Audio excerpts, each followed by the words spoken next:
NCR के खोड़ा में 27 तारीख को एक बड़ी घटना होती है। सूर्य प्रताप चौहान की हत्या हो जाती है और ये कहा जाता है कि उसकी हत्या के समय उसका एक दोस्त असद उसको और उसके कुछ दोस्त उसे लाते हैं और उससे कहते हैं आइए दिखाते हैं तुम्हें बकरीद पर बकरा कैसे हलाल किया जाता है। और इस तरीके से चूंकि ये मामला एक दो समुदायों से जुड़ा हुआ था तो इसलिए बहुत ज़्यादा ये मीडिया में भी आता है और दूर दूर तक इस पर चर्चा होती है। उसके बाद पुलिस हरकत में आती है और उसे इस बात के सबूत मिलते हैं कि किस तरीके से असद ने इस तरह की जो है जघन्य हत्या को अंजाम दिया। उसके बाद पुलिस ढूंढती है और उसके बाद पुलिस की असद से मुठभेड़ हो जाती है। मुठभेड़ 30-31 की दरमियानी रात में होती है और बताया जाता है कि असद ने पुलिस पर भी हमला कर दिया, उसमें एक सिपाही भी घायल होता है। उस दौरान जो मुठभेड़ होती है उसमें असद के गोली लगती है और वो मौके पर ही ढेर हो जाता है।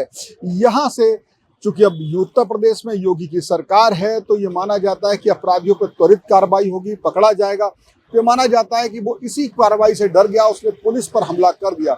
उसके बाद एक और उसका साथी फरहान जो उसको माना जाता है जिसने असद को चाकू थमाया, उसको भी गिरफ्तार कर लिया गया है। लेकिन अब इसके बाद से कार्रवाई यहाँ सीमित नहीं रही।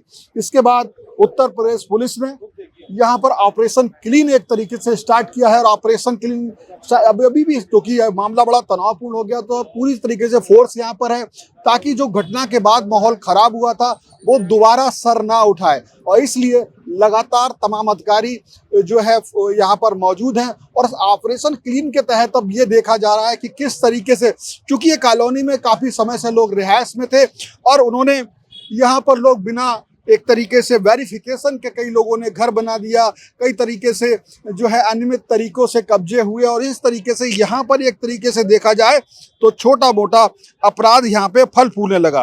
तो अब जो स्थिति है, जो बड़ी बात है उसमें क्या क्या हो सकता है, अभी चिन्हित किए गए हैं 45 ऐसे गैंग जिनको चिन्हित करा गया है। मेरे पास कुछ थोड़ा सा उसमें है कि जिन पर गैंगस्टर एक्ट लगाया जा सकता है, गुंडा एक्ट की कार्रवाई हो सकती है, जिला बदर भी किया जा सकता है और अवैध निर्माणों पर बुलडोजर की कार्रवाई हो सकती है। और साथ साथ ऐसे लोगों को लगातार थाने में हाजिरी और निगरानी में रखा जाएगा, ये बहुत जरूरी है।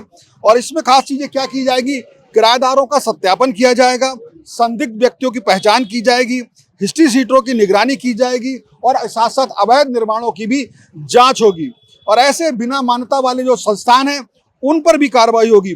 साथ साथ अपराधियों के गैंग चार्ट तैयार किए जाएंगे, गैंगस्टर एक्ट और गुंडा एक्ट की तैयारी है।